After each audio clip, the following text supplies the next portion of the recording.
In this video, I'll show you how to fix the disk is write protected error on a USB flash drive in Windows 11. First, check if your USB flash drive has a physical write protect switch. If your USB flash drive does not have a switch or the error still appears, right-click the Windows button. Select Terminal Admin. Click Yes if prompted. Type disk part and press Enter. Next, type List Disk and press Enter. Find your USB flash drive by checking its storage size.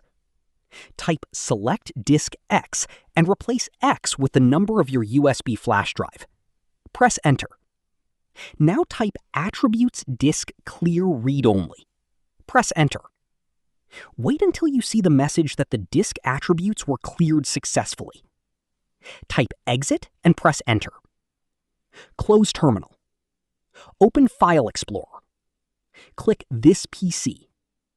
Try copying a file to your USB flash drive to check if the write protection has been removed. That's it. This is how you can fix the disk is write protected error on a USB flash drive in Windows 11.